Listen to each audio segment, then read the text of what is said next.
ya esanga bawelise mosolo ya mbango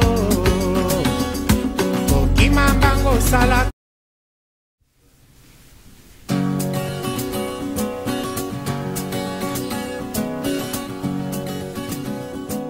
Alors Martine, donc place à la deuxième partie de l'émission. On va parler de ton entreprise.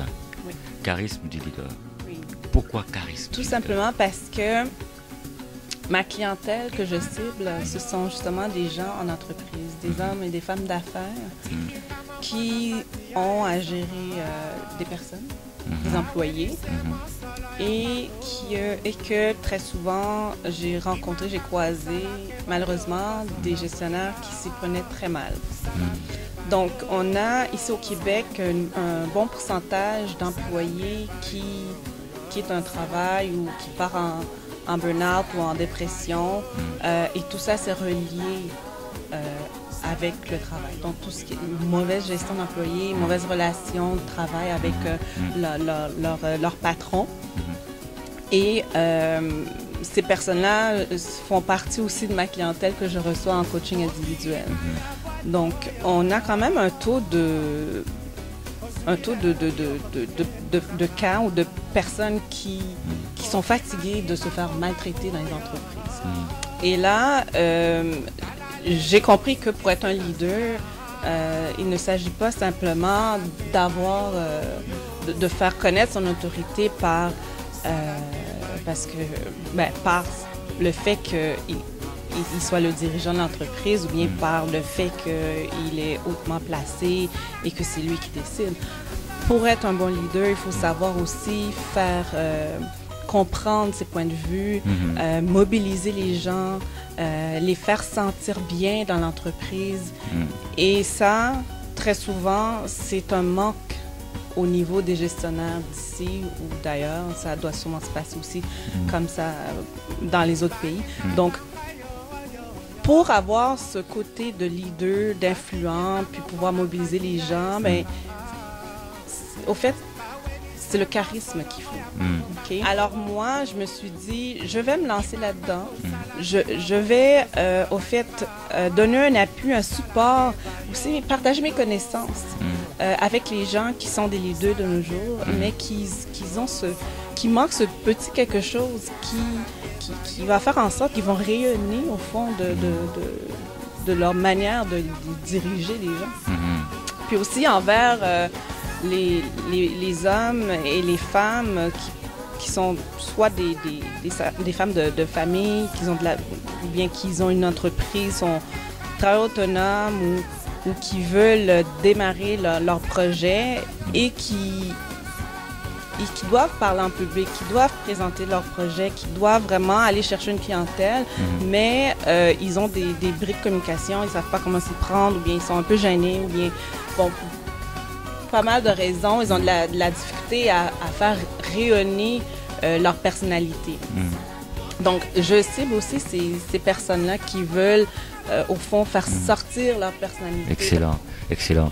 Donc, toi, en fait, si j'ai bien compris, tu t'adresses à une clientèle institutionnelle, c'est-à-dire les entreprises, et puis, j'allais dire, des entrepreneurs en devenir aussi, ou tout simplement d'autres personnes qui voudraient travailler sur leur capacité à s'exprimer, par exemple, en public, etc.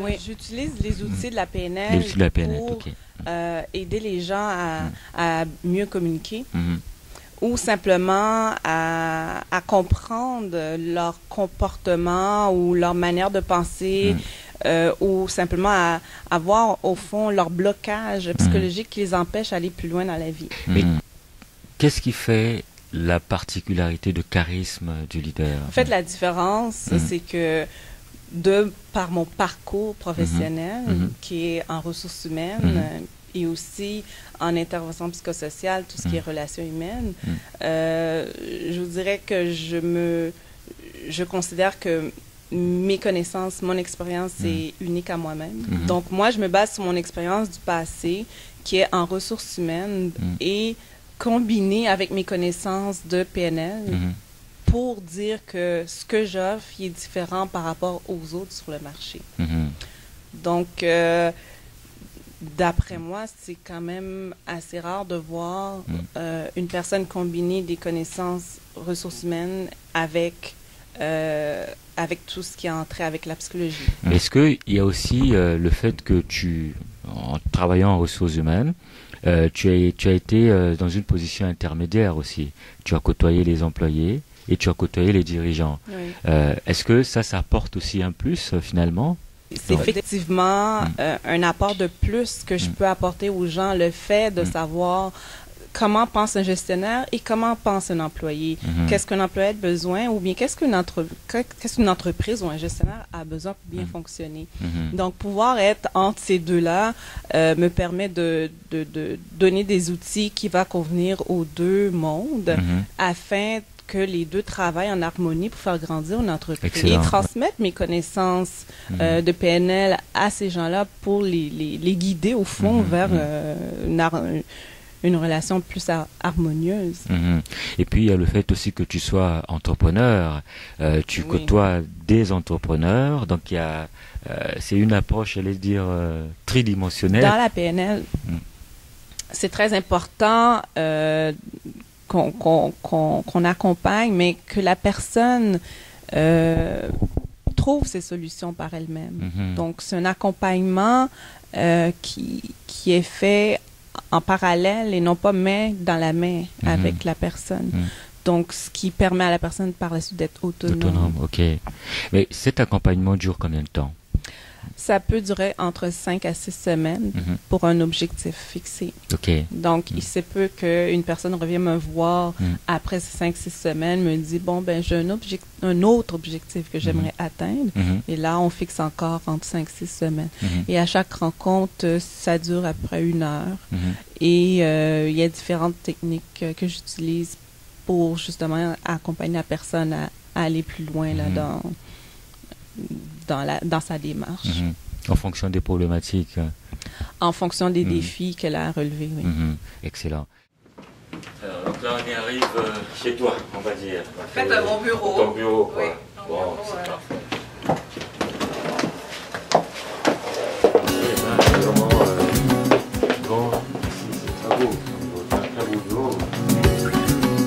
De la PNL, on parle beaucoup de niveau logique.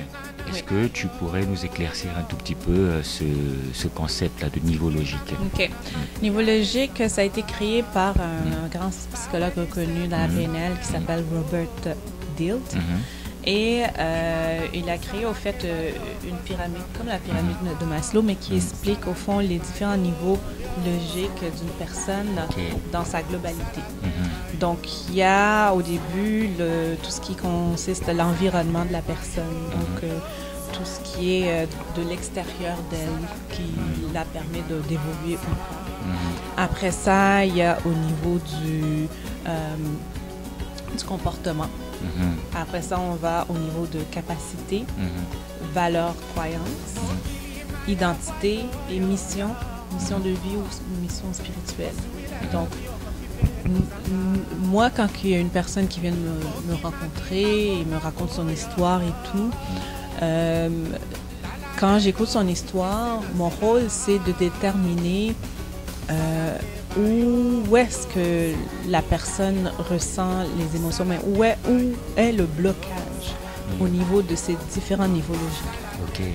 Donc, si l'histoire de la personne me fait comprendre que ses émotions sont au niveau de ses capacités, donc elle n'est pas en mesure, elle pense qu'elle n'a pas les ressources nécessaires pour aller loin dans la vie, par exemple, ou bien elle n'a pas nécessairement les connaissances, ou bien au niveau aussi estime de soi. Son histoire me permet de voir à quel niveau logique qui est son blocage. Et à partir de là, je vais travailler ce niveau logique-là avec des techniques PNL qui va permettre à la personne d'aller plus loin. Donc, pour qu'une personne soit en harmonie avec elle-même, tous ces niveaux logiques doivent être bien alignés, dans le sens que doit être cohérent. Excellent. Donc, son environnement, comportement, capacité, valeurs, croyances, identité, et mission de vie doit être cohérent avec son objectif, doit être cohérent avec elle-même pour qu'elle puisse